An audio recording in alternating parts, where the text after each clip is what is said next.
সম্বন্ধত যদি সমস্যাৰ সৃষ্টি হৈছে তেন্তে এই কাম কৰক 100% সমাধান পাব।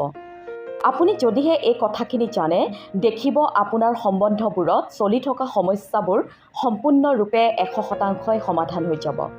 মিছাইল মানৱ ডক্টৰ APJ আব্দুল কালাম ছাৰে নিজৰ সম্বন্ধবোৰত ঘটি থকা সমস্যাসমূহৰ সমাধানৰ বাবে যি উপদেশ দি থৈ গৈছে সেয়া যদিহে ব্যক্তি বিশেষে মানি চলে তেন্তে এই সমস্যা কোনোদিনে নাথাকে আৰু সম্বন্ধবোৰ অমৃতৰ দৰে হৈ পৰিব। তেওঁ এটি সৰু উদাহৰণেৰে বুজাই দিছিল যে এসময়ত এহাল দম্পতি আছিল আৰু দুয়োকে গভীৰ প্ৰেম ভালপোৱাৰে ইজনে সিজনক আপোন কৰি লৈছিল। লাহে লাহে সময় পাৰ হোৱাৰ লগে লগে ইজনে সিজনৰ সৈতে তৰ্ক আৰু কাজিয়াত লিপ্ত হ'বলৈ ধৰিছিল। লাহে লাহে তৰ্ক বিতৰ্ক মাৰপিটলৈকে গতি কৰিব ধৰিছিল যদিও তেওঁলোকে সম্পৰ্ক বিচ্ছেদ কৰা নাছিল, কাৰণ তেওঁলোকৰ ভালপোৱাৰ গভীৰতা বেছি আছিল। এনেতে এদিনাখন তেওঁলোকে পিকনিক খাবলৈ বুলি এখন ওখ শিলাময় পৰ্বতলৈ ৰাওনা হৈছিল আৰু তাতেই তেওঁলোকে এটি দুৰ্ঘটনাত সন্মুখীন হ'বলগীয়া হৈছিল। এই দুৰ্ঘটনাৰ ফলশ্ৰুতিত ছোৱালীজনী পৰ্বতৰ এটি শিলৰ দাঁতিত ওলমি ৰৈছিল।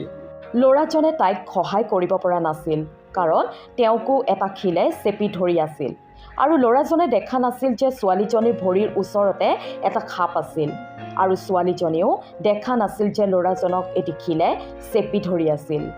ছোৱালীজনীয়ে সাপটোৰ ভয়ত শিলটো বগাই উঠি আহিবলৈ ভয় খাইছিল আৰু ভিতৰি ভিতৰি ল'ৰাজনৰ ওপৰত খং কৰিছিল যে ল'ৰা মানুহ হৈ তেওঁ তাইক সহায় কৰিবলৈ আগবাঢ়ি অহা নাই বুলি। তাই ভাবিছিল যে ল'ৰাজনে ইচ্ছাকৃতভাৱে তাইক সহায় কৰিবলৈ অহা নাই। সমান্তৰালভাৱে ল'ৰাজনেও ভাবিছিল যে তাই কিয় শিলটো গুচাবলৈ আগবাঢ়ি অহা নাই। সেই বিপদৰ মুহূৰ্ততো তেওঁলোকে ইজনে সিজনক ভুল বুজিব ল'লে আৰু সেই ভুল অনুমানৰ বাবে ছোৱালীজনীয়ে হঠাতে এটি ভুল সিদ্ধান্ত লৈ পেলালে যে তাই শিলটোৰ হাত এৰি দি মৰি যাব, যিহেতু বিপদতো ল'ৰাজনে তাইক সহায় কৰিবৰ বাবে আগবাঢ়ি নাহিল। শেষত সেয়াই কৰিলে আৰু তাইৰ মৃত্যুক আঁকোৱালি ল'লে আৰু ল'ৰাজনো শিলৰ চেপাৰ পৰা ওলাব নোৱাৰি মৃত্যু মুখত পৰিল। এই গল্পৰ পৰা কালাম ছাৰে ক'ব বিচাৰিছে যে মানুহে সদায় নিজৰটো বুজে, কিন্তু আনজন যে কিমান চাপ আৰু কষ্টত থাকিব পাৰে তাক অনুমান নকৰে আৰু বুজিবলৈ চেষ্টাও নকৰে। এইটোৱে আচল জীৱন, য'ত পৰিয়াল হওক বা বন্ধুবৰ্গ নাইবা নিজৰ ভালপোৱাজনৰ অনুভৱ, সুখ দুখ কষ্ট আদিক যদিহে বুজিবলৈ চেষ্টা কৰা যায়। সদায় শিকা উচিত আৰু বুজা উচিত, লাগিলে অন্য বিকল্পৰে পুংখানুপুংখভাৱে চিন্তা কৰা উচিত আৰু সমস্যাক ভালদৰে আলোচনা কৰা উচিত।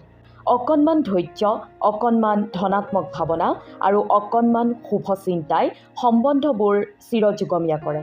কেতিয়াবা শুদ্ধতকৈ বুজাবুজিক প্ৰাধান্য দিয়া বৰ দৰকাৰী। এই বুজাবুজি হৈছে প্ৰেমৰ, ভালপোৱাৰ, আন্তৰিকতাৰ অন্য এটি নাম। ভুল বুজাবুজিৰ এটি মুহূৰ্ত বিষাক্ত হৈ ভাল লগা হাজাৰ মুহূৰ্ত, লাখ লাখ প্ৰেমাস্পদ মুহূৰ্ত পাহৰাই দিব পাৰে 1 ছেকেণ্ডত। সেয়ে ইজনে সিজনক বুজি পোৱাটো এটা সম্পৰ্কত খুব দৰকাৰী উপাদান।